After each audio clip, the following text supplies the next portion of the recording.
മറ്റുള്ള പെണ്ണിൽ നിന്നും വ്യത്യസ്തമായ ഒരു പെണ്ണായിട്ട് തോന്നി. അതായത് ഇത്തരത്തിലുള്ള ചിന്തകളിലാണ് അദ്ദേഹം ഇങ്ങനെ ശ്രദ്ധിച്ചത്. അദ്ദേഹമല്ല, ദേഹത്തെയല്ല, ചിന്തകൾ, ഓരോ വ്യത്യസ്തമായ ചിന്തകളും ഒക്കെ അദ്ദേഹത്തിൽ മാറ്റം വരുത്തുകയായിരുന്നു. ഒരാണിനോടൊപ്പം ഒരു പെണ്ണ് വേണമെന്ന് പറയണത് അത് സൗഹൃദപരമായിട്ടുള്ളൊരു കാര്യമാണോ അതോ ശാരീരികപരമായിട്ടുള്ളതാണോ ലൈംഗികപരമായിട്ടുള്ളതാണോ? നിങ്ങൾക്കത് ലൈംഗികത വേണമെന്നുണ്ടെങ്കിൽ അത് വേണ്ടേ? വികാരമല്ല ഇല്ലയോ? ഇല്ലയോ? നഷ്ടപ്പെട്ടു പോയത് ഇല്ലില്ല, ഒന്നുമില്ലല്ലോ. അപ്പൊ അത് വേണമെന്നുണ്ടെങ്കിൽ വേണം കുട്ടി. അപ്പൊ ഈ സ്വർഗത്തിലും നരകത്തിലൊക്കെ പോയിട്ട് വരെ വർക്കൂലേ? എന്ത് പറഞ്ഞു? അതായത് ഈ സ്വർഗബന്ധത്തിൽ ഏർപ്പെടുന്ന ആൾക്കാരെ സ്വർഗത്തിലും നരകത്തിലും ഒക്കെ കൊണ്ടുപോയില്ലേ, നരകത്തിലൊക്കെ ഇട്ട് വറുത്തെടുക്കൂലേ? വറുത്തെടുക്കുന്നൊക്കെ മോനെ എങ്ങനെയാ അറിഞ്ഞത്? അങ്ങനെയൊക്കെയാണല്ലോ പറയണത് മതപണ്ഡിതന്മാർ. നാഗദേവി എന്താണ് ഡിഗ്രിക്ക് പഠിച്ചത്? എനിക്ക് മനഃശാസ്ത്രം പഠിക്കണമെന്നായിരുന്നു മക്കളെ ഇഷ്ടം. പക്ഷെ എനിക്ക് കിട്ടിയത് പൊളിറ്റിക്സ് ആയി പോയി. എന്നാൽ അത് ഞാൻ പഠിച്ചു അതുമില്ല.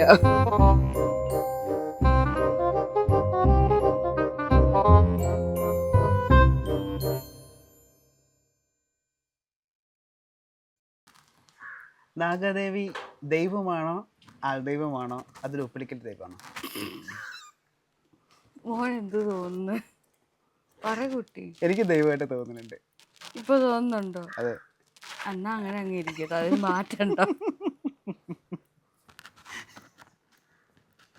നിങ്ങൾക്ക് എങ്ങനെയാണോ തോന്നുന്നത് അതങ്ങ് മാറ്റണ്ട, അങ്ങനെ അങ്ങ് ഇരിക്കട്ടെ. അല്ലാതെ ഞാൻ എന്ത് പറയാന്? എനിക്കിനി പ്രത്യേകിച്ചൊന്നും പറയാനില്ല. ഒരുപാട് ആൾക്കാർ ആൾദൈവം എന്ന് പറയാറുണ്ടല്ലോ. അപ്പം നമ്മൾ അങ്ങനെ ആയതാണോ അത് ആൾക്കാരാക്കിയതാണോ അതോ ആയി പോയതാണോ? എൻ്റെ പൊന്നു മോനെ, ഞാൻ എല്ലാവർക്കും ഇത് തന്നെ കൊടുത്തത്. പൂമ്പാറ്റയെ പോലെ പറന്ന് തുള്ളിച്ചാടി നടന്ന് എന്നെ പിടിച്ച് എല്ലാവരും കൂടെ കൊണ്ട് ആൾദൈവം ആക്കി വെച്ച് എന്ത് ചെയ്യാനെന്ന് പറഞ്ഞിട്ട്. എന്തായാലും രസമുണ്ട്. നിങ്ങൾ ശരിക്കും പറഞ്ഞാൽ ഈ ദൈവത്തെ നിങ്ങൾ കണ്ടിട്ടുണ്ടോ? ദൈവത്തെ പല ആൾക്കാരെ കൂട്ടിട്ട് എനിക്ക് ഫീൽ ചെയ്യാൻ പറ്റിയിട്ടുണ്ട്. ഫീൽ ചെയ്യാൻ പറ്റിയിട്ടുണ്ടല്ലേ? ആയിക്കോട്ടെ, അങ്ങനെ തന്നെ ഇരിക്കട്ടെ. എന്നെ സംബന്ധിച്ചിടത്തോളം ദൈവം എന്ന് പറയുമ്പം ഒരു മാനുഫാക്ചറിങ് യൂണിറ്റ് അല്ല. ചട്ടി, കൊട്ട, പട്ടി, പാറ്റ, പൂഴു അങ്ങനെയൊക്കെ ഉണ്ടാക്കി വെച്ചിരിക്കുന്ന ഒരു ദൈവം എന്നുള്ള കോൺസെപ്റ്റ് ഒന്നുമില്ല. നമുക്ക് വളരെ പീസ്ഫുള്ളായിട്ട് നമുക്ക് സമാധാനം, കംഫർട്ട്നെസ് ഇതൊക്കെ തരുന്ന ആരാന്നോ അതൊക്കെ എൻ്റെ ദൈവമാണ്. ചിലപ്പോൾ ഈ ദൈവം തന്നെ ചിലപ്പം പിശാചുമായിട്ട് മാറാറുണ്ട്. ദൈവം മാറുന്നതല്ല മോനെ, മോൻ്റെ മനസ്സങ്ങനെ മാറുന്നത്. ആക്ച്വലി എന്താ ദൈവം എന്ന് പറയുമ്പോൾ? മോനെ, ആ ദൈവം എന്ന് പറയുന്നത്, ഞാൻ പറയുന്നത് ദൈവം ഇല്ല എന്നാണ്. എനിക്ക് ദൈവം ഇല്ല. എന്നാ ദൈവം ഉണ്ടോയെന്ന് ചോദിച്ചാൽ അതിനെക്കുറിച്ച് വർണ്ണിക്കാനും നമുക്ക് പറ്റില്ല. ദൈവം ഇല്ല. എന്നാൽ ആരെങ്കിലും എന്നോട് ചോദിക്കും ദൈവം ഉള്ളവരും എന്ന് എന്നോട് ചോദിക്കുക എന്നുണ്ടെങ്കിൽ അതിനെക്കുറിച്ച് വർണ്ണിച്ചു കൊടുക്കാൻ എനിക്ക് കഴിയില്ല. കാരണം അതുപോലുള്ള കാര്യങ്ങളാണ് ഇവിടെ ഉള്ളത്. വേണമെങ്കിൽ മോൻ്റെ മുടിയെ ദൈവമായിട്ട് കാണാം, കണ്ണിന്, മൂക്ക്, പല്ല്, വായ്, അസ്ഥികൂടം, തലയോട്ടി, അങ്ങനെ ഓരോന്നും പാർട്ട്. അതുപോലെ തന്നെ ഈ ഭൂമി ഒക്കെ നമുക്കങ്ങനെ കാണാം. അതുപോലെ തന്നെ നമുക്കതൊന്നും ദൈവമല്ല എന്നും നമുക്ക് നമ്മുടെ കാഴ്ചപ്പാടുകളാണ്. അങ്ങനെ നമ്മുടെ ഓരോ രോമകൂപങ്ങളെ വരെ, മനസ്സിലായോ? അപ്പോൾ നമ്മുടെ മൈൻഡ് എങ്ങനെയാണോ നമ്മളോട് പറഞ്ഞു തരുന്നത് അതിനപ്പുറം ഒന്നുമില്ല. അപ്പം നാഗ യുക്തിവാദിയായ ആധ്യാത്മികവാദിയാ? എൻ്റെ പൊന്നു മോനെ, ഞാനൊരു യുക്തിവാദി, നിരീശ്വരവാദിയൊക്കെ ആയിരുന്നു. ഞാൻ പറഞ്ഞല്ലോ, പക്കാ ദൈവ നിഷേധിയായിരുന്നു. അതല്ലേ ഞാൻ പറഞ്ഞത്. എന്നെ പിടിച്ച് എല്ലാവരും കൂടെ പിടിച്ച് ഒടുവിൽ കൊണ്ടുവന്ന് ദൈവമാക്കി. ഞാൻ എന്ത് ചെയ്യാൻ പറ്റും? ഇപ്പം മാറാനും പറ്റത്തില്ല. അവരങ്ങനെ അങ്ങ് ആക്കിയില്ലയോ? എനിക്ക് അതേ ഇത് തന്നെ ഞാനിപ്പോഴും. പക്ഷേങ്കിൽ ഞാനിങ്ങനെ പറയുമ്പോൾ നിങ്ങൾ അത് വിശ്വസിക്കാതിരിക്കുക. മറിച്ച് അങ്ങനെയാണോ എന്ന് നിങ്ങൾ സ്വയം നിങ്ങൾ സ്വയം അത് മനസ്സിലാക്കിയെടുക്കുക. ഒരിക്കലും ഞാനത് പറഞ്ഞു തരില്ല. ഇപ്പം എന്ത് തോന്നുന്നു? എന്തൊക്കെയാ തോന്നുന്നില്ലേ? അതായത് ഞാനിങ്ങനെയൊക്കെ ഇരുന്ന് പറയും, പക്ഷെ എൻ്റെ വാക്കുകളെ നിങ്ങൾക്ക് വിശ്വസിക്കാം, വിശ്വസിക്കാതിരിക്കാം. എന്നാൽ എനിക്ക് പിന്നാലെ വരാതെ ഈ വാക്കുകളിൽ പെട്ടുപോകാതെ സ്വയം അതിനെ എന്താണെന്ന് തിരിച്ചറിയുക. അത് മറ്റുള്ളവർ പറയാതെ നമ്മൾ നിങ്ങളത് തിരഞ്ഞെടുക്കുക. ദൈവമുണ്ടോ ദൈവമുണ്ടോ ദൈവമുണ്ടോ എന്ന് പറഞ്ഞ് ചോദിച്ച് സമയം കളയണ്ട. ആ ഉണ്ടോ ഉണ്ടോ ഉണ്ടോ ഉണ്ടോ ഉണ്ടോ ഉണ്ടോ ഉണ്ടോ ഉണ്ടോ എന്ന് ചോദിക്കുന്ന അതേ നാവുകൊണ്ട് ഇല്ല ഇല്ല ഇല്ല ഇല്ല എന്ന് പറയുന്നത് നീ അത് തീരാവുന്ന കുഴപ്പമേ ഉള്ളൂ. അതുപോലെ തന്നെ ദൈവം ഇല്ല ഇല്ല ഇല്ല ഇല്ല ഇല്ല എന്ന് പറയുമ്പോൾ തന്നെ ഉണ്ട് ഉണ്ട് ഉണ്ട് എന്ന് പറഞ്ഞാൽ തീരാവുന്ന കുഴപ്പമുള്ള ഒരു കളി, ഒരു രസം, ഒരു എൻ്റർടൈൻമെൻറ്റ്. അത് നമ്മുടെ ജീവിതവും കൂടെ അറിയണം. അത് നമ്മൾ എനിക്ക് അതിനൊരു പ്രത്യേക ഒരു ഡെഫിനിഷൻ, അതായത് വിവരണം എനിക്ക് തരാൻ എനിക്ക് കഴിയില്ല. കാരണം ആ വിവരണങ്ങളൊക്കെ ഞാൻ തന്ന് തന്ന് തന്ന് ഇപ്പോൾ ഇത്രയും കാലങ്ങളായി, ഇത്രയും കാലത്ത് തന്ന് തന്ന് തന്ന് തന്ന് നിങ്ങളെല്ലാവരും കൂടെ എന്നെ എടുത്തൊരു ദൈവമാക്കി എന്ന് മാറ്റും. മനസ്സിലായോ? മനസ്സിലല്ല, ഏകദേശം പിടികിട്ടിയോ? ഇനി നാഗാദേവിന്റെ കുണുവാവ അല്ലെങ്കിൽ സുൽത്താനെ പറ്റിയിട്ടൊന്ന് അറിഞ്ഞാൽ കൊള്ളുന്നുണ്ട്. ഒന്ന് പറയാമോ? എങ്ങനെയാണ് അദ്ദേഹം നാഗാദേവിയുടെ അടുത്തേക്ക് വരണത്? ഇതുപോലൊക്കെ ഇങ്ങനെ നിങ്ങളെപ്പോലൊക്കെ തന്നെ ഈ യൂട്യൂബ് ചാനൽ വീഡിയോ കണ്ട് കേട്ട് ഗൂഗിൾ നാഗേന്നായിരുന്നു എന്നെ വിളിക്കുന്നത്. എന്ത് കാര്യങ്ങൾക്കും മറുപടിയുണ്ട്. മറ്റുള്ള പെണ്ണിൽ നിന്നും വ്യത്യസ്തമായ ഒരു പെണ്ണായിട്ട് തോന്നി. അതായത് ഇത്തരത്തിലുള്ള ചിന്തകളിലാണ് അദ്ദേഹം ഇങ്ങനെ ശ്രദ്ധിച്ചത്. ദേഹത്തെയല്ല, ചിന്തകൾ, ഓരോ വ്യത്യസ്തമായ ചിന്തകളും ഒക്കെ അദ്ദേഹത്തിൽ മാറ്റം വരുത്തുകയായിരുന്നു. അദ്ദേഹത്തിൻ്റെ മാറ്റം വരുത്തി എന്തായാലും കൂട്ടായി വിവാഹം കഴിക്കണമെന്ന് ആഗ്രഹം പ്രകടിപ്പിച്ചപ്പോൾ ഞാൻ വിവാഹത്തോട് ഇഷ്ടമല്ലെന്ന് പറഞ്ഞു, വിവാഹത്തോട് ഒട്ടും താല്പര്യമില്ലെന്ന് പറഞ്ഞു. അതെൻ്റെ ഏകദേശം ഒരു പ്രായം ഞാൻ വിവാഹത്തെ ഇഷ്ടപ്പെട്ടിരുന്നില്ല. എനിക്ക് അതിനോടൊന്നും താല്പര്യം ഉണ്ടായിരുന്നില്ല. എന്നാൽ ഒരു പുരുഷൻ എപ്പോഴും നമ്മളോടൊപ്പം ഉണ്ടാകണം, കൈകോർത്ത് പിടിച്ച്. അത് പരസ്യമായിട്ട് ആണായാലും പെണ്ണായാലും നമ്മളോടൊപ്പം ഇങ്ങനെ ഒരാൾ വേണമെന്നൊരു തോന്നലുണ്ട്.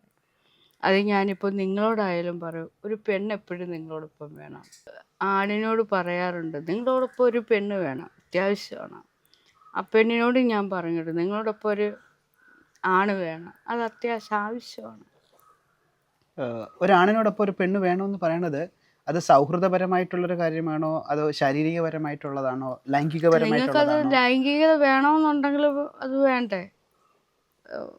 വികാരമെല്ലാം ഇല്ലയോ? മോനില്ലയോ? നഷ്ടപ്പെട്ടു പോയെന്തെങ്കിലും?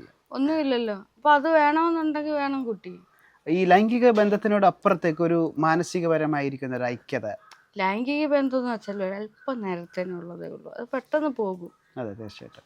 അത് അല്ലാതെ നമ്മളോടൊപ്പം ഇങ്ങനെ കൂട്ടായിട്ട് ജീവിത അവസാനം വരെ ആര് നിൽക്കുന്നോ അതാണ് സ്ട്രോങ്. അപ്പോൾ വിവാഹ ബന്ധത്തിനകത്ത് പലപ്പോഴും ഈ ഒരു സൗഹൃദം കാണാറില്ലല്ലോ. അതെന്താന്ന് വെച്ചാൽ അവിടെ എൻ്റേത് മാത്രമാകണമെന്നൊരു ചിന്തയാണ്. വിട്ടുകൊടുക്കണം. നിനക്ക് എന്തുവാകാമെന്ന് ആ പെണ്ണിനോട് പറയണം. നിനക്ക് എന്തുവാകാം, നിൻ്റെ ഇഷ്ടങ്ങളെല്ലാം നീ സാധിക്കൂ എന്ന് പറഞ്ഞുകൊണ്ടൊന്ന് ജീവിച്ചേ. അപ്പോൾ നിങ്ങൾ ഉടനെ മറ്റൊരു ചോദ്യം ചോദിക്കാം, അവൾക്ക് മറ്റൊരു പ്രണയം ഉണ്ടായാലോ എന്ന്. അങ്ങനൊരു പ്രണയം ഉണ്ടായാൽ തന്നെ എന്താണ്? മോനെ ഇഷ്ടമാണെങ്കിൽ തിരിച്ച് മോൻ്റെ അടുത്ത് തന്നെ വരൂ. എപ്പോഴായാലും നമ്മൾ ആരെപ്പോൾ വിട്ടുകൊടുക്കുന്നുവോ ആ വിട്ടുകൊടുക്കുന്ന ആളിലേക്ക് ആളുകൾ എത്തിക്കൊണ്ടേയിരിക്കും. ഇപ്പോൾ ഉദാഹരണം തന്നെ എൻ്റെ സൗഹൃദത്തെ വരെ ഞാനിങ്ങനെ പിടിച്ചു കെട്ടി വയ്ക്കുന്ന ഒരാളല്ല. എൻ്റെ റീൽസ് നിങ്ങൾ പലപ്പോഴും കണ്ടു പോവുക, ഇഷ്ടമുള്ളവർക്ക് വരാൻ പോവുക. അതെ, അതുകൊണ്ട് എന്താ എത്രയോ ആളുകളാണ് എൻ്റെ അരികിലേക്ക് വരുന്നത്. എനിക്ക് ഒന്നാമതരം വീർപ്പുമുട്ടല മോനെ. ഉള്ള ആളുകളെല്ലാം നമ്മൾ കൂട്ടുകാരാന്ന് പറഞ്ഞുകൊണ്ട് പിടിച്ചു വെക്കുന്നതിനൊരു വീർപ്പുമുട്ടല. മനസ്സിലായോ? തീർച്ചയായും. അത് മോൻ്റെ ജീവിതം. നിങ്ങളൊക്കെ കുഞ്ഞു കുട്ടികളാണ്, നിങ്ങളൊക്കെ കൊച്ചു കുട്ടികളാണ്. കുറച്ചും കൂടെ ഒക്കെ ആവുന്നുണ്ടെങ്കിൽ നിങ്ങൾക്കത് മനസ്സിലാവും. ഉള്ളിൽ ഓർമ്മകളും എല്ലാം നഷ്ടപ്പെട്ട് കഴിയുമ്പോഴാണ് നിങ്ങൾക്ക് അറിയുന്നത് ഈ പിടിച്ചു വെച്ചതൊക്കെ വിഡ്ഢിത്തരങ്ങളാണെന്ന്. എല്ലാ മനുഷ്യനും ഒറ്റയ്ക്കാണ്, ഒറ്റയ്ക്ക് ജീവിക്കാനാണ് ഇഷ്ടപ്പെടുന്നത്. ഒരു തുണ അവർ ഇഷ്ടപ്പെടുന്നില്ല. എന്നാൽ ഭൗതിക ലോകത്തേക്ക് നമ്മൾ ജീവിക്കുമ്പോൾ ഞാൻ ഈ പറഞ്ഞതുപോലെ ഒരു ആണപ്പെണ്ണ നമ്മളോടൊപ്പം വേണം. അതായത് ഒരു ആണിനൊരു പെണ്ണും ഒരു പെണ്ണിനൊരു ആണും വേണം. വേണം. പക്ഷെ ചില ആൾക്കാർ പറയാറുണ്ട് ആണും പെണ്ണും തമ്മിൽ ശരിയാവില്ല, ഒരാണിനൊരു ആണ് തന്നെയാണ് വേണ്ടത്, പെണ്ണിനൊരു പെണ്ണ് തന്നെയാണത്. രണ്ടും ആകാമല്ലോ, ഇരുന്നോട്ടെ, കുഴപ്പമില്ലല്ലോ. അതായത് ദേവി സ്വർഗ ബന്ധങ്ങളെയൊക്കെ സപ്പോർട്ട് ചെയ്യുന്നുണ്ട്, അതോ അതും ഞാൻ വേണ്ടവർക്ക് അങ്ങനെ സപ്പോർട്ട് പൊക്കോട്ടെ? ചെയ്തില്ലെങ്കിലും അവര് അങ്ങ് ആയിക്കോളൂല്ലോ. ഞാൻ സപ്പോർട്ട് ചെയ്യേണ്ട ആവശ്യമില്ലല്ലോ. കാരണം ലോകത്തെല്ലായിടത്തും അങ്ങനെ ഇല്ലേ മോനെ. അങ്ങനെ ആയിക്കോട്ടെ, അവരുടെ ഇഷ്ടം അതല്ലേ മോനെ. ഇത്തിരിയേ ഉള്ളൂ ജീവിതം. ആ ജീവിതത്തിൽ രണ്ടാണുങ്ങൾ തമ്മിൽ ഇഷ്ടപ്പെടുമ്പോൾ ഞാൻ ചെന്ന് പറയാം നടക്കത്തില്ല എന്ന് പറഞ്ഞാലോ, എനിക്കിട്ട് വേണം രണ്ടെണ്ണം തരേണ്ടത്. കാരണം അവർക്ക് ഇഷ്ടമുള്ള കാര്യത്തെ നമ്മൾ എന്തിനു വെറുതെ ചെന്ന് പൊല്ലാപ്പിനകത്ത് ചെന്ന് ഇടപെടാൻ പോകണം? നമുക്കോ അവരെയും കൊണ്ട് പിന്നെ അവരെ സന്തോഷിപ്പിക്കാനൊന്നും കഴിയില്ലായിരിക്കും. അപ്പോൾ ആരെങ്കിലും വന്ന് അവരെ സന്തോഷിപ്പിക്കുകയാണെങ്കിൽ സന്തോഷിപ്പിക്കട്ടെ എന്ന് കരുതുന്നിടത്ത് നമ്മുടെ അറിവും ബോധവും വളർന്നുകൊണ്ടിരിക്കുകയാണ്. അപ്പൊ ഈ സ്വർഗത്തിലും നരകത്തിലും ഒക്കെ പോയിട്ട് വരെ വർക്കൂലേ? എന്ത് പറഞ്ഞു? അതായത് ഈ സ്വർഗബന്ധത്തിൽ ഏർപ്പെടുന്ന ആൾക്കാരെ സ്വർഗത്തിലും നരകത്തിലും ഒക്കെ കൊണ്ടുപോയില്ലേ, നരകത്തിലൊക്കെ ഇട്ട് വറുത്തെടുക്കൂലേ? വറുത്തെടുക്കുന്നൊക്കെ മോനെ എങ്ങനെയാ അറിഞ്ഞത്? അങ്ങനെയൊക്കെയാണല്ലോ പറയണത് മതപണ്ഡിതന്മാർ. മതപണ്ഡിതന്മാർ അങ്ങനെയല്ലേ പറയാ മോനെ. അത് അവർക്ക് എന്തെങ്കിലും, ഞാനിപ്പോ മോനോട് എന്തെല്ലാം പറയുന്നുണ്ട്, അതുപോലെ അവർക്കും എന്തെങ്കിലുമൊക്കെ ഇരുന്ന് പറഞ്ഞൂടെ? അപ്പൊ ഒന്നും ഇല്ലല്ലേ? പിന്നെ ആരെന്ത് വറുത്തെടുക്കുന്നു? അങ്ങനെ വറുപ്പെടുപ്പൊന്നും ഇല്ല മോനെ. നമുക്ക് വറുത്തെടുക്കാൻ കപ്പലിൻ്റെ മോനെ. അവരൊക്കെ ഇങ്ങനെ അവരുടെ താല്പര്യം അനുസരണം. കാരണം ആ പറയുന്ന ആൾക്ക് ആരെങ്കിലുമൊക്കെ കൂട്ട് വേണ്ടേ? ചിലപ്പോൾ ആ പറയുന്നവർക്ക് തന്നെ കൂട്ട് വേണ്ടി വരും. പിന്നെ ആദ്യമൊക്കെ അവർ പറയും ഇങ്ങനെ വറുത്തെടുക്കണമെന്നൊക്കെ പറഞ്ഞിട്ട് നിങ്ങളെയൊക്കെ പേടിപ്പിക്കും. പക്ഷെ ഈ പറയുന്ന ആളുകൾ തന്നെ പിന്നെ നമ്മൾ 2 ദിവസം അവർ കഴിഞ്ഞ് നോക്കുമ്പോൾ കാണാം അവരുടെ കൂടെ വാലേ ആളുകൾ നടക്കുന്ന കാണാം. അപ്പോൾ ഇതിലൊന്നും പെട്ടുപോകാതെ നമുക്ക് സ്വന്തമായിട്ട് അഭിപ്രായം എന്ന് പറയുന്നത് മറ്റൊരാളുടെ അഭിപ്രായത്തെ കേൾക്കുക എന്നതല്ല, നമുക്ക് സ്വന്തമായിട്ട് അഭിപ്രായം. ആ അഭിപ്രായം നമുക്ക് സ്വന്തമായിട്ടിരുന്ന് പറഞ്ഞ് ആശ്വസിക്കാം. ഇതുപോലെ വ്യക്തികളുമായിട്ടിരുന്ന് പറയാം. ചിലർ പറയത്തില്ലേ എനിക്കിവിടെ അഭിപ്രായം പറയണം, മറ്റാരുടെയെങ്കിലും ജീവിതത്തിലോട്ട് കയറി ചെന്ന് അങ്ങ് അഭിപ്രായം പറയുക. എന്ത് വിവരക്കേടാ! ഇതുപോലൊരു പൊട്ടത്തരമില്ല. ഇപ്പോൾ മോന് ഒരു കുടുംബമായിട്ട് താമസിക്കുമോ, ഞാൻ ചെന്ന് അഭിപ്രായം പറയാം? ഒരു പണിയില്ലാതെ വല്ല കാര്യമുണ്ടോ? എനിക്ക് ജോലി ഇല്ലാത്തതുകൊണ്ടാണ് ഞാൻ അങ്ങനെ അഭിപ്രായം പറയാൻ പോകുന്നത്. നേരെ മറിച്ച് അതവൾ ജോലി ചെയ്യട്ടെ, ആ മോൻ്റെ ജീവിതം. അങ്ങനെ വേണം. അങ്ങനെ ഓരോ സ്റ്റെപ്പും നമ്മളുടെ ബോധമണ്ഡലം ഉണർന്ന് വരികയാണ്. വരികയാണെന്ന് വെച്ചാൽ അതാണ് കറക്റ്റ്. ഇപ്പം ഞാൻ പറയുന്നത് പോലെ നിങ്ങളെല്ലാവരും കേൾക്കണമെന്ന് പറഞ്ഞാൽ ഒരാളെങ്കിലും കേൾക്കുമോ? ആരും കേൾക്കത്തില്ല കുട്ടി. അപ്പം അതുകൊണ്ട് നമ്മൾ ബാക്കിയുള്ളവരോട് അങ്ങനെ പറയാൻ പാടില്ലെന്നല്ല, തച്ചിനിരുന്നങ്ങ് പറയാം. ആരെങ്കിലുമൊക്കെ ഈ പറയുന്നത് ഇതിപ്പോൾ ഞാൻ നിങ്ങൾ കൊണ്ടിട്ട് കേൾക്കുന്നവർ കേൾക്കും, എന്തെങ്കിലും ഒരു കമൻറ്റ് എഴുതി വയ്ക്കും. കുറച്ച് കഴിയുമ്പോൾ അവർ കിടന്ന് ഉറങ്ങും. ആ കമൻറ്റ് എഴുതിയിട്ടവൻ ചിലപ്പോൾ അറിയത്തു പോലുമില്ല താൻ ഇന്നലെ എന്ത് കമൻറ്റ് എഴുതിയെന്ന്. ചിലപ്പോൾ അന്നത്തെ ദിവസം ചത്തു പോവുകയാണെങ്കിൽ അയാളെ കമൻറ്റും അവിടെ കിടന്ന് ഓടും, അയാളും അടിയായി പോവുകയും ചെയ്യും. വല്ല കാര്യമുണ്ട്? ആളുകളെല്ലാം വന്ന് ഈ കമൻറ്റും വായിച്ചുകൊണ്ടിരിക്കും. ശരിക്കും പറഞ്ഞാൽ സാങ്കല്പിക ലോകത്തെ ആളുകളൊക്കെ. അതിൽ നിന്ന് നമ്മുടെ സ്വന്തം ജീവിതത്തിലേക്കൊന്ന് കടന്ന് എത്ര മനോഹരമാണെന്നറിയാമോ? നമ്മൾ ഇത്രയും പേര് ഇപ്പോൾ ഇവിടെ ഇരുന്ന് സംസാരിക്കുന്നു, എത്ര സുന്ദരമാണ്. നിങ്ങളുടെ ഓരോരുത്തരുടെയും ചിന്തകളും ജീവിതമൊക്കെ വ്യത്യസ്തങ്ങളാണ്. നിങ്ങളുടെ ഓരോരുത്തരുടെയും ചിന്തകൾ ഇപ്പം തന്നെ വ്യത്യസ്തമായ രീതിയിലാണ് ഓടുന്നത്, എൻ്റെ ഉൾപ്പെടെ. അല്ലേ? എല്ലാവരുടെ ഒരേ രീതിയിലല്ല പോകുന്നത്. വേറെ വേറെ വേറെ വേറെ. ഞാൻ നല്ല മനഃശാസ്ത്രം പഠിച്ച ആളാ കേട്ടോ. ഇനി പൊന്നു ചോദിച്ചു. നാഗദേവി എന്താണ് ഡിഗ്രിക്ക് പഠിച്ചത്? എനിക്ക് മനഃശാസ്ത്രം പഠിക്കണമെന്നായിരുന്നു മക്കളെ ഇഷ്ടം. ഓക്കെ. പക്ഷെ എനിക്ക് കിട്ടിയത് പൊളിറ്റിക്സ് ആയിപ്പോയി. ഏത് കോളേജിലാണ് എന്നാൽ അത് പഠിച്ചത്? ഞാൻ പഠിച്ചു അതുമില്ല. ഏത് കോളേജിലായിരുന്നു പഠിച്ചത്? NSS college Pandalam. Okay. Complete ചെയ്തിട്ടുണ്ടായിരുന്നു? കംപ്ലീറ്റ് ചെയ്തു എന്ന് വെച്ചാൽ ഇടയ്ക്ക് ഞാൻ പോകാണ്ടിരുന്ന, എനിക്ക് ഞാൻ പറഞ്ഞല്ലോ എനിക്ക് ആ പഠിത്തത്തിനോടല്ലായിരുന്നു ഇഷ്ടം. ഞാൻ മിക്കപ്പോഴും അവിടുത്തെ ലൈബ്രറി ഹാളിലായിരുന്നു. പിന്നെ അവിടെ അയ്യപ്പൻ്റെ ഒരു ക്ഷേത്രമുണ്ട്, അവിടെയായിരുന്നു. പിന്നെ ഈ പറയുന്ന യുക്തിവാദി സംഘടനകൾ, അമ്പലങ്ങൾ, ക്ഷേത്രങ്ങൾ, സ്വതന്ത്ര ചിന്താഗതിക്കാർക്കിടയിൽ, രാഷ്ട്രീയ പ്രവർത്തകർക്കിടയിൽ, എനിക്ക് തന്നെ അറിയത്തില്ല, സാഹിത്യ രംഗങ്ങളിൽ അവിടെയൊക്കെ നിറസാന്നിധ്യമായിട്ട് ഞാനിങ്ങനെ ഒഴുകി ഞാൻ പറഞ്ഞല്ലോ കുട്ടിയോട്, ഞാനൊരു പൂമ്പാറ്റയെ പോലെ പറഞ്ഞു ഞാനായിരുന്നു.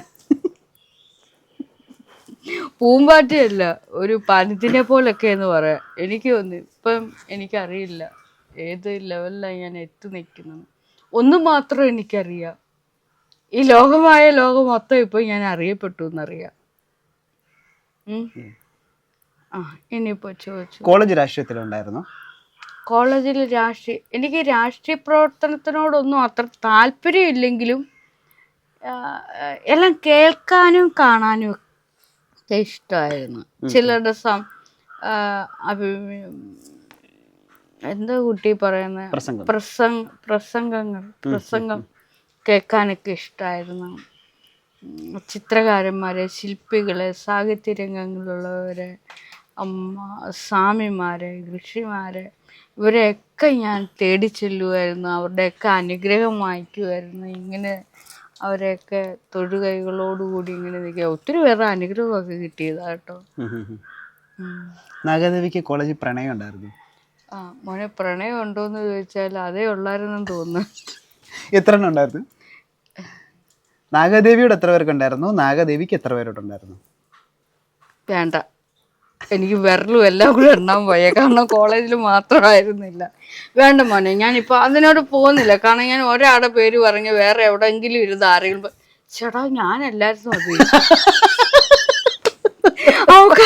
ഇത് ആരുടെ പേര്, ഇത് എൻ്റെ പേരല്ലല്ലോ ഇവള് പറയുന്നത്. അപ്പൊ ഓരോരുത്തരും ഒത്തിരി ഉണ്ടായിരുന്നല്ലേ മോനെ. ഞാൻ പറഞ്ഞല്ലോ, ഞാൻ കൈയൊക്കെ ഇങ്ങനെ എടുത്ത്, എനിക്കറിയില്ല കുട്ടി ആരെയൊക്കെ പ്രണയിച്ചു, അതുകൊണ്ട് ഞാൻ ആരുടെ പേര് പറയുന്നില്ല. മാത്രമല്ല അവരൊക്കെ ഇപ്പൊ മനസമാധാനത്തോടുകൂടി കല്യാണം കഴിച്ച് ജീവിക്കുക.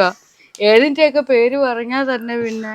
നാഗദേവിക്കായിരുന്നോ ഒരുപാട് ആൾക്കാർക്ക് ഇഷ്ടം, അതോ നാഗദേവിയോടാണോ ആൾക്കാർക്ക് കൂടുതൽ ഇഷ്ടം? എനിക്ക് ആരോടും ഒരു ആത്മാർത്ഥ പ്രണയം ഉണ്ടായിരുന്നില്ല, എന്നാൽ ഇഷ്ടമായിരുന്നു. അപ്പൊ നാഗദേവിയുടെ പ്രണയം എങ്ങനെയായിരുന്നു? രാവിലെ പ്രണയം വന്ന് ഉച്ചയ്ക്ക് തീർത്തുവോ?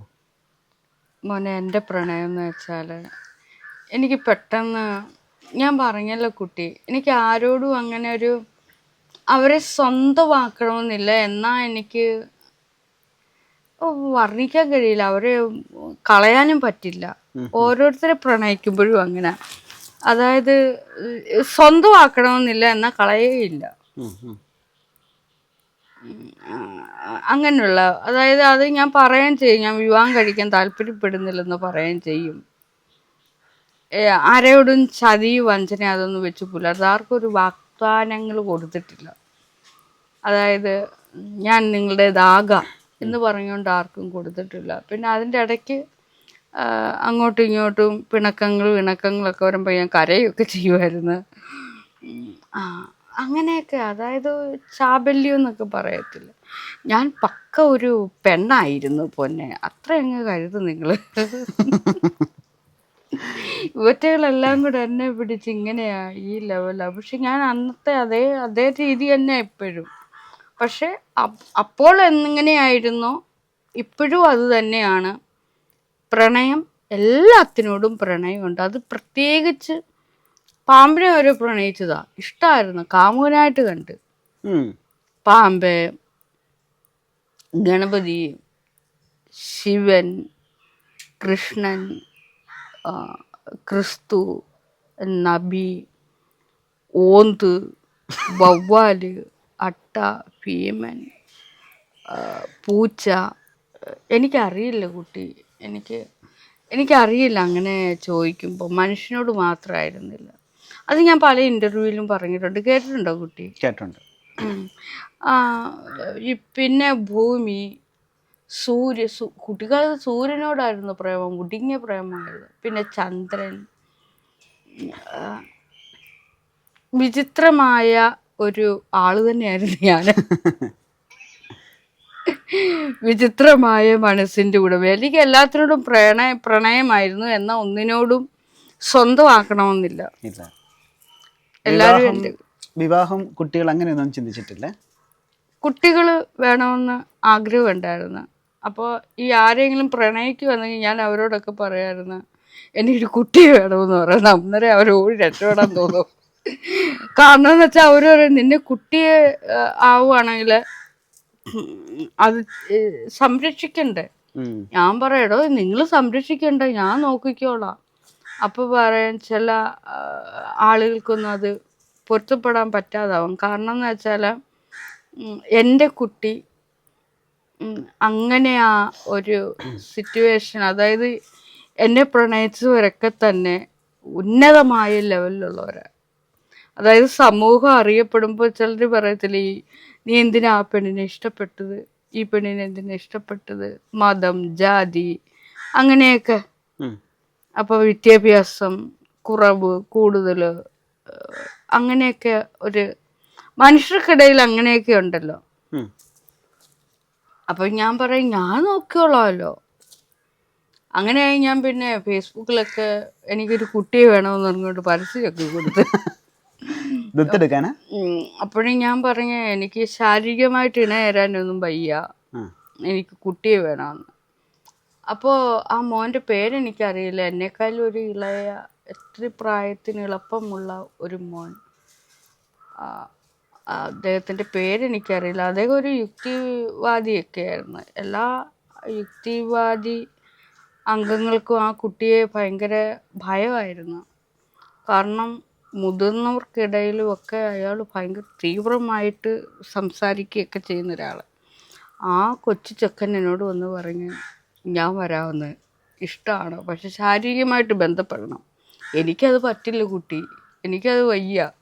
അപ്പം ഞാൻ പറഞ്ഞ് ഈ ആ സമയത്ത് ഈ ബീജം അങ്ങനെ ആർട്ടിഫിഷ്യൽ ഇൻസെമിനേഷൻ അങ്ങനെയുണ്ടല്ലോ, ബീജം നമ്മുടെ ഗർഭപാത്രത്തിൽ, അത് മറ്റൊരാളുടെ. അപ്പോൾ എന്തുവാ അതിന്, എനിക്ക് പെട്ടെന്ന് അതൊക്കെ മറന്നുപോയി. കാരണം നിങ്ങൾ എന്നോട് ഈ ചോദിക്കുന്നതൊക്കെ പാസ്റ്റ് ആയതുകൊണ്ട് എനിക്ക് അതൊക്കെ ശാരീരികപരമായ ബന്ധമില്ലാതെ നമ്മൾ ഗർഭം സ്വീകരിക്കാൻ, അതായത് അങ്ങനെ ഒരു എന്താ അതിന് പേരെന്താ, എനിക്ക് കൃത്രിമ ഗർഭധാരണം. അതെ അതെ അതെ, അതായത് ബീജവും അണ്ടവും തമ്മിൽ യോജിപ്പിച്ച് അങ്ങനെ ഒരു. അപ്പൊ അങ്ങനെ എനിക്കൊരു കുട്ടിയെ വേണം. അഡോപ്ഷൻ ഒന്നും താല്പര്യമില്ല, കുട്ടികളെ ദത്തെടുക്കുന്നത്, അതോ സ്വന്തം കുട്ടി തന്നെ വേണമെന്നാണ്? സ്വന്തം അന്നത്തെ ആ ചിന്തകൾ എനിക്കിപ്പോ ഇതാവുന്നില്ല, ലിങ്ക് ആവുന്നില്ല. ഞാൻ പറഞ്ഞല്ലോ ഉൾ മറവി വന്ന ഒരാൾ. അപ്പൊ അന്ന് ഞാൻ എന്തൊക്കെയാ ചിന്തിച്ചത് എന്ന് എനിക്ക് ഇപ്പൊ കൃത്യമായിട്ട് എനിക്ക് പറ്റുന്നില്ല. ഇപ്പൊ മോൻ ഇതെന്നോട് ചോദിച്ചപ്പോൾ മെല്ലെ മെല്ലെ മെല്ലെ ഇങ്ങനെ ഓരോന്നിങ്ങനെ മറന്നേക്ക് പുറത്തു വരിക. അതായത് ഞാൻ ഇങ്ങനെ ഇങ്ങനെ ഇങ്ങനെ മറന്നേക്ക്. അപ്പോൾ ഞാൻ ഫേസ്ബുക്കിലൊക്കെ ഇങ്ങനെ ഇട്ട് അത് ആൾക്കാരൊക്കെ കൊണ്ടിട്ട് ഓടിച്ച് അന്നും ഇന്നും എല്ലാം ഞാൻ തെരുവിൽ കേട്ട് നടക്കുക. കാരണം അവരൊക്കെ ചിന്തിക്കുന്നതിനപ്പുറമാണ് എൻ്റെ ചിന്തകൾ. ഞാൻ എന്ത് ചെയ്യാൻ പറ്റും? എനിക്കറിയില്ല, ഞാൻ ഇങ്ങനെ ആയിപ്പോയത് എന്താന്ന് എനിക്ക് പോലും അറിയില്ല കുട്ടി. എന്നെ തല്ലിക്കൊല്ലാനും പറ്റില്ല, കാരണം എൻ്റെ ചിന്തകൾ ഇങ്ങനെ ആയിപ്പോയി. ഒരു മനുഷ്യൻ്റെ ചിന്തകൾ നീ ഇനി ഇങ്ങനെ ചിന്തിക്കരുത് എന്ന് പറയുന്നത് തന്നെ ആ മനുഷ്യനോട് ചെയ്യുന്ന ഏറ്റവും വലിയ ക്രൂരതയാണ്. ഞാൻ ഒരാളോടും പറയില്ല നീ എൻ്റെ ചിന്ത ഇങ്ങനെ ആകരുതെന്ന്.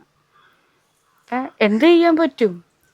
അപ്പോൾ പിന്നീട് അതെല്ലാം മാറി ഇപ്പോൾ ഈ ലെവലിൽ വന്ന് നിൽക്കും. പിന്നെ ചിന്തകൾ നഷ്ടപ്പെട്ടു പോയി, ഓർമ്മകൾ പോയി, ബുദ്ധി പോയി, ആഗ്രഹങ്ങൾ പോയി, എല്ലാം പോയി കഴിഞ്ഞപ്പോൾ ഇതിൻ്റെ എല്ലാം കാരണം മനസ്സാണെന്ന് കണ്ടെത്തി. കാരണം എന്നെ ഇതെല്ലാം ഈ ചിന്തകളൊക്കെ ഇങ്ങനെ വരുത്തി തീർത്തത് മനസ്സെന്ന വലിയ ലോകമാണ്. കാരണം ഇതൊക്കെ തന്നെ ഇവിടെ നിലനിൽക്കുന്ന ഒന്നിൽ നിന്നും രൂപപ്പെട്ട് നമ്മുടെ ബ്രെയിനിൽ ഇങ്ങനെ സേവായി കിടന്ന് ആ സേവായി കിടന്നെല്ലാം ഇളകി അങ്ങ് പോയി കഴിഞ്ഞെന്നെ ശുദ്ധീകരിച്ചെന്നൊക്കെ പറയത്തില്ലേ, അങ്ങനെയായി. ഞാൻ പിന്നെ ഏകാകിനിയായി, പിന്നെ ധ്യാനമായി, ഒരിടത്ത് ഇങ്ങനെ ഇരിപ്പായി. എനിക്ക് എന്തൊക്കെയോ സംഭവിച്ചു കൂട്ടി. എന്താണെന്ന് എനിക്ക് വ്യക്തമായിട്ട് അറിയാനും പറ്റും. ഇങ്ങനെ ഇരുന്ന സമയത്ത് ഇങ്ങനെ ഇരുന്ന സമയത്താണ് ഈ നാശങ്ങളൊക്കെ വന്ന് എന്ന് പറഞ്ഞ് അമ്മയോടൊക്കെ പറഞ്ഞ് എന്നെ പിടിച്ച് മെൻ്റൽ ഹോസ്പിറ്റലിൽ കൊണ്ടുവിടാനാണ്. എന്തൊക്കെ ബഹളങ്ങളും ഉണ്ടായെന്നറിയാമോ. പാവം പിടിച്ച അമ്മ, പിതാവ്, അവരെയൊക്കെ ആളുകൾ ചുറ്റും നിന്ന് പലതും പറഞ്ഞു, പരിഹസിച്ചു, കളിയാക്കി. പക്ഷേ അവരൊക്കെ കളിയാക്കുമ്പോഴും അത് എന്നെ അല്ലെന്ന് ഞാൻ കരുതി. കാരണം ഇതൊരു പകർച്ചവ്യാധിയാണ്, ഇത് ഞാൻ എല്ലാവർക്കും ഇപ്പോൾ കൊടുത്തുകൊണ്ടിരിക്കുക ഉണ്ട്. ഇപ്പോൾ ഇതങ്ങോട്ട് ചെല്ലത്തില്ലേ, ഇതിൻ്റെ അടിയിൽ ഇതിൻ്റെ ഡബിൾ ഭ്രാന്തായിരിക്കും ആളുകൾ എഴുതി വെക്കുന്നത്. സത്യമല്ലേ? അപ്പോൾ ഞാൻ ഇങ്ങനെ ഇരുന്ന് ഇങ്ങനെ ആയി ഞാൻ ഇങ്ങനെ എന്നതിപ്പോൾ ആൾക്കാരെല്ലാം എന്നെ പിടിച്ചങ്ങ് ദൈവമാക്കി. എന്ത് ചെയ്യാൻ പറ്റും? പിന്നെ ഞാൻ വിചാരിച്ചു സുഖമുണ്ട് അങ്ങനെ തന്നെ ഇരിക്കും.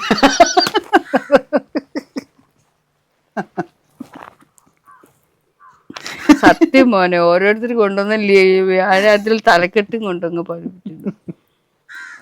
ഒരിടത്ത് കാട്ടിൽ ഒറ്റയ്ക്കൊരു സ്ത്രീ മാത്രം. അതേപോലും ഞാനെന്ന് പറയും, ഇവിടെ തന്നെ അല്ലേ വന്നത്, ഇവിടെ അമ്മയുണ്ടായിരുന്നു, സുൽത്താൻ ഉണ്ടായിരുന്നു, എന്നിട്ടും അതിനെ ഹെഡിങ് കൊടുക്കുന്ന കാട്ടിൽ ഒറ്റയ്ക്കൊരു സ്ത്രീ. ഒന്ന് ആലോചിച്ച് നോക്കി. ഇവരൊക്കെ ഇവിടെ നേരിട്ട് വന്ന് കാണുന്നതാണ്. ഇപ്പൊ നിങ്ങൾ തന്നെ കണ്ടില്ലയോ, കുറെ ആളുകൾ വന്ന് പോയി, എന്നിട്ടും പറയും കാട്ടിൽ ഒറ്റയ്ക്കുള്ളതാണ്. അപ്പൊ ഇതിന്റെ ഇടയ്ക്ക് ഈ വിവരദോഷികളെല്ലാം കൂടെ വന്ന് എഴുതി വയ്ക്കാൻ വരും അവരുടെ ഓരോ ചിന്തകൾ അവിടെ പറയും. ഇവരിവിടെ വന്ന് നേരിട്ട് വന്ന് എന്നോടൊന്ന് ചോദിച്ചറിയുമോ? ഇല്ല. ഡയറക്റ്റ് വന്ന് ചോദിക്കുമോ? ഇല്ല. പിന്നെ എന്നോട് ചോദിക്കും എന്തിനാ പൂജിക്കുന്നതെന്ന്. ഈ ചോദ്യം തന്നെയാണ് ഞാൻ വർഷങ്ങളോളം ചോദിച്ചു കിടന്നത് അമ്പലക്കാരോട്, നിങ്ങൾ എന്തിനാ പൂജിക്കുന്നതെന്ന്. അപ്പൊ അത് അറിയാൻ വേണ്ടി ഞാൻ ഇവിടെ നിന്ന് പൂജിച്ചു തുടങ്ങിയപ്പോ ഇപ്പൊ എന്നോട് ചോദിക്കുമോ എന്തിനാ പൂജ ചെയ്യുന്നതെന്ന്. ഞാനിതൊക്കെ അറിയാൻ ശ്രമിക്കുക, ഇതിന്റെയൊക്കെ ഗുണം എന്തുവാന്ന് അറിയാൻ ശ്രമിക്കുവാണ് ഞാൻ ഇവിടെ. ഈ ഭൂമി ജീവിച്ചിരിക്കുന്നത് കൊണ്ടല്ലേ നമുക്കിത് അറിയാൻ പറ്റുള്ളൂ. അപ്പൊ ഇതിന്റെ എല്ലാം ആ മീനിങ്ങും അർത്ഥങ്ങളും ഒക്കെ എനിക്ക് മനസ്സിലായി.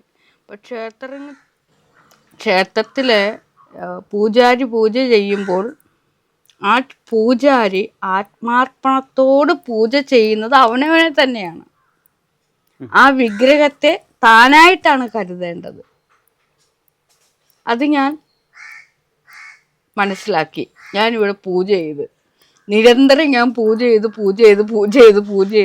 ചെയ്ത് എനിക്ക് എന്നെയാണ് അതിലൂടെ ഫീൽ ചെയ്തത്. അതും ഞാനും മാത്രമാകുന്ന അവസ്ഥ, ആ അവസ്ഥയിൽ നിന്നും ഒന്നായ അവസ്ഥ, ആത്മാവും ശരീരവും ഒന്നായി തീരുന്ന അവസ്ഥ. പിന്നെ ഇങ്ങനെ അങ്ങ് ചിന്തകൾ ഇങ്ങനെ അങ്ങ് പോയി. ഈ പുറകെ കാണുന്ന രൂപത്തിനാണോ നമ്മൾ പൂജിക്കുക? മോനെ ഏത് രൂപത്തിനും മോനെയും വേണമെങ്കിൽ പൂജിക്കാം. ഞാൻ പൂജിച്ചിട്ടുണ്ട്. പുരുഷ ദേവപൂജ എന്ന് പറയും. അത് ഇവിടെ ചിലർ അത് വേണമെന്ന് പറഞ്ഞുകൊണ്ട് വന്നാൽ ഞാൻ ചെയ്യും. ദേവി നാരി പൂജ ചെയ്തിട്ടുണ്ട്. നിങ്ങൾ മരിക്കുന്നതിന് മുമ്പ് എപ്പോഴെങ്കിലും അത് ചെയ്യണം. ഇപ്പം ചെയ്യാമെങ്കിൽ ചെയ്യാം. കാൽപാദം കഴുകാൻ ഞാൻ എത്രയോ പേരുടെ കാൽപാദം കഴുകി കൊടുത്തിട്ടുണ്ട്.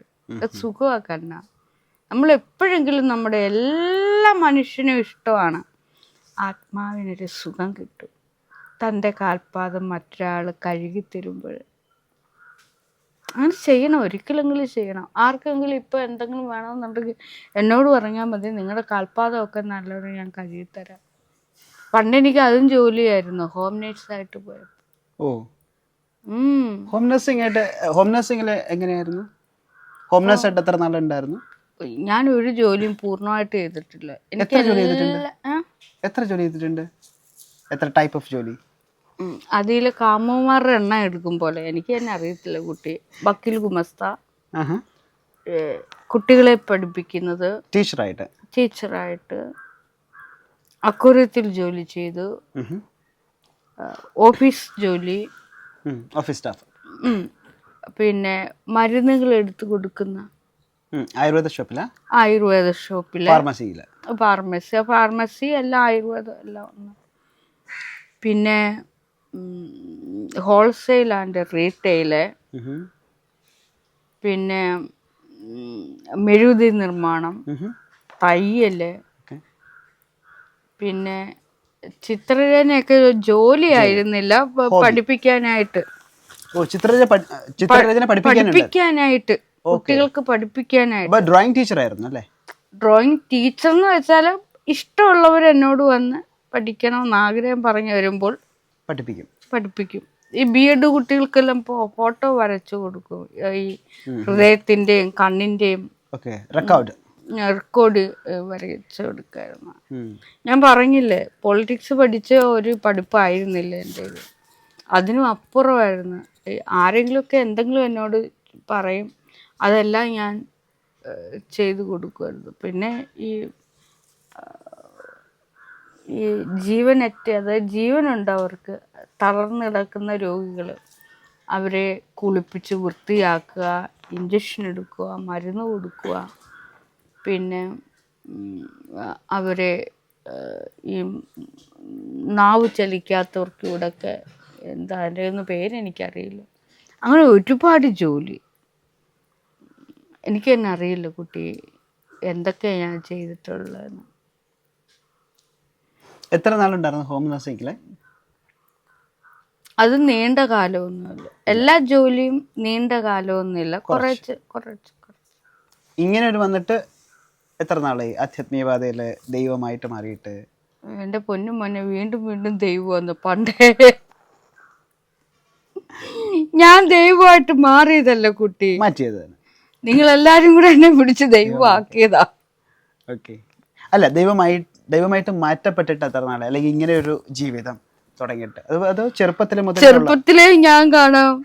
ഞങ്ങൾ കളിക്കുമായിരുന്നു, അമ്പലം കളി കളിക്കുമായിരുന്നു. ഇവിടെ മ്യൂസിയം പോലെ എൻ്റെ കുട്ടിക്കാലത്ത് ഇത് ചെറിയ ശില്പങ്ങളൊക്കെ ഇവിടെ പണിത് വെച്ചിട്ടുണ്ട്. അതെല്ലാം കാണാനൊക്കെ ആൾക്കാർ വരുമായിരുന്നു. എന്നിട്ട് അവർക്കൊക്കെ ഇരിക്കാൻ വേണ്ടുന്നുള്ളൊരു ഇതുപോലെയൊക്കെ ഓരോന്നൊക്കെ പണിത് വെക്കുമ്പോൾ ആൾക്കാരൊക്കെ വന്ന് കുറച്ച് നേരമൊക്കെ വന്നിരിക്കുന്നിട്ടൊക്കെ പോകും. ഞങ്ങളെപ്പോലുള്ള കുട്ടികൾ വന്നിരിക്കും. ഞാനൊക്കെ അന്നേരം കുട്ടിയാണ്. ഒക്കെ അന്നും അതുപോലെ സ്റ്റേജൊക്കെ കെട്ടി നാടകമൊക്കെ കളിക്കും. അവിടെ ദേവി പ്രത്യക്ഷപ്പെടുക എന്നൊക്കെ പറഞ്ഞുകൊണ്ട് എനിക്ക് എന്നും ഇങ്ങനെയൊക്കെ തന്നെയാണ് എൻ്റെ ജീവിതം പോകുന്നത്. ഒരു മാറ്റമില്ല. ഇപ്പൊ കുട്ടിക്കാലം സുഹൃത്തുക്കൾ ധാരാളം ഉണ്ടായിരുന്നു, ഒത്തിരി, ആണും പെണ്ണും. അത് പ്രായഭേദമൊന്നുമില്ല. ഞാൻ പ്രായഭേദം നോക്കത്തില്ല. ആണിനോട് മിണ്ടാവൂ, പെണ്ണെ കൂട്ടുകൂടാവൂ, ആണെ കൂട്ടുകൂടാവൂ എന്നൊന്നുമില്ല, എല്ലാവരുമായിട്ട് കൂട്ടുകൂടും. പഠിച്ചതൊക്കെ സ്കൂളിങ് ഇവിടെ തന്നെയാണോ? ഞാൻ കുറേ സ്കൂളിൽ പഠിച്ചിട്ടുണ്ട്. ടീച്ചർമാർക്കെല്ലാം എന്നോട് ഭയങ്കര ഇഷ്ടമായിരുന്നു. അത് പഠിക്കുന്ന കുട്ടിയെന്നല്ല, നല്ല സാമർഥ്യമുള്ള, എന്തിനും കഴിവുള്ള ഒരാൾ മാത്രമല്ല, ഒരു അടക്കം ഒതുക്കമുള്ള പെൺകുട്ടി എന്നൊക്കെ ഒരു ഇതെനിക്ക് കിട്ടിയിട്ടുണ്ട്. അതായത് എപ്പോഴും ഞാനിങ്ങനെ ഒറ്റയ്ക്ക്, എന്നാൽ എല്ലാവരും കൂട്ടുണ്ട്, എന്നാൽ എപ്പോഴും ഒറ്റയ്ക്കാണ് എൻ്റെ സഞ്ചാരങ്ങളുമൊക്കെ. കൂട്ടായിട്ടുമുണ്ട്. പിന്നെ അന്നും ഇന്നും എന്നും പെൺകുട്ടികൾക്കെല്ലാം ഭയങ്കര ഇഷ്ടമായിരുന്നു. കാരണം എന്നെ തമാശക്കാരി എന്നായിരുന്നു വിളിക്കുന്നത്. കലാലയത്തിൽ പഠിക്കുന്ന സമയത്ത് ഞാൻ ക്ലാസ്സിൽ ചെന്നില്ലെങ്കിൽ അവർ പറയും വരാതിരിക്കൽ വരണമെന്ന്. എന്നെ കൊണ്ട് മിമിക്സ് എന്ന് പറഞ്ഞൊരു കലാരൂപമല്ല, അതൊക്കെ എന്നെ കൊണ്ട് ചെയ്യിപ്പിക്കും. ഈ അനുകരണം, എന്നിട്ട് അവർ ഓരോ കാര്യങ്ങൾ പറയും, ഞാനിങ്ങനെ ഇരുന്ന് പറയും, അവരിരുന്ന് ചിരിക്കും, ഞാൻ ഇങ്ങനെ അനങ്ങാതിരിക്കും. അവരെ പിടിച്ച് ടീച്ചർമാർ എഴുന്നേൽപ്പിച്ച് നിർത്തും.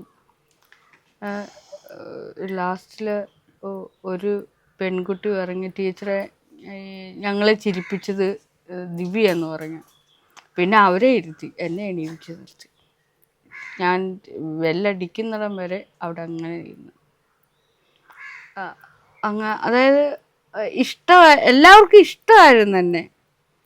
അത് ഞാൻ പറഞ്ഞല്ലോ, പഠനത്തിൽ മികച്ചത് എന്നല്ല, എല്ലാവരുടെ ഇടയിലും ഉണ്ടായിരുന്നു. പിന്നെ കലാലയത്തിൽ പഠിക്കുന്ന സമയത്ത് സീനിയർ ജൂനിയർ എന്നൊന്നുമില്ലാതെ മാത്സിലെ, ഇംഗ്ലീഷിലെ, history, BCom, politics, economics, Malayalam, chemistry, physics, ആ ക്ലാസ്സുകൾ ഡിപ്പാർട്ട്മെൻറ്റിലുള്ള കുട്ടികൾ മിക്കവരും എന്നെ വിളിച്ചുകൊണ്ട് സിനിമ കാണാൻ പോകും തിയേറ്ററിൽ.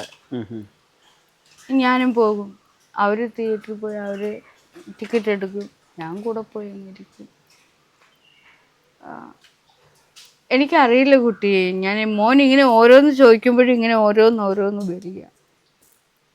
ഇപ്പം എൻ്റെ ജീവിതം എന്ന് വെച്ചാൽ ഇങ്ങനെ പോകുന്നു. ബാങ്കുകൾ, ഇതെൻ്റെ ദിവ്യ ബാങ്ക്, ഇൻ്റർനാഷണൽ ബെസ്റ്റ് ബാങ്ക്, ബാങ്കിലെ ചില്ലറ തൊട്ട് നാണയം. അതാ ഞാൻ പറഞ്ഞുകൊണ്ടിരിക്കുമ്പോൾ നിർത്തലില്ലാതെ അങ്ങ് പറയേണ്ടി. എന്തായാലും ഇത്രയും നേരം ഞങ്ങളുടെ കൂടെ ഇത്രയും വലിയ വിവരങ്ങളൊക്കെ ഷെയർ ചെയ്ത ദേവി നാഗസേരന്ദ്രിക്ക് ഞങ്ങളുടെ ചാനലിൻ്റെ പേരിലും എൻ്റെ പേരിലും നന്ദി രേഖപ്പെടുത്തുകയാണ്. ഇനിയും എന്തായാലും ദേവിനെ കാണാൻ ഞങ്ങൾ വരും. പ്രേക്ഷകർക്കും ഞങ്ങളുടെ ടീമിനും പ്രത്യേകിച്ച് എനിക്കും ഒരുപാട് കാര്യങ്ങൾ നാഗദേവിനെ പറ്റി ഇനിയും അറിയാൻ വേണ്ടിയിട്ടുണ്ട്. അപ്പോൾ പുതിയ കാര്യങ്ങളും ഒക്കെ ആയിട്ട് ഞങ്ങൾ വരും. അപ്പോൾ ഇന്ന് ഞങ്ങളുടെ ഈ സമയം ചെലവഴിച്ചതിന് നന്ദി. നമസ്കാരം പൊന്നെ.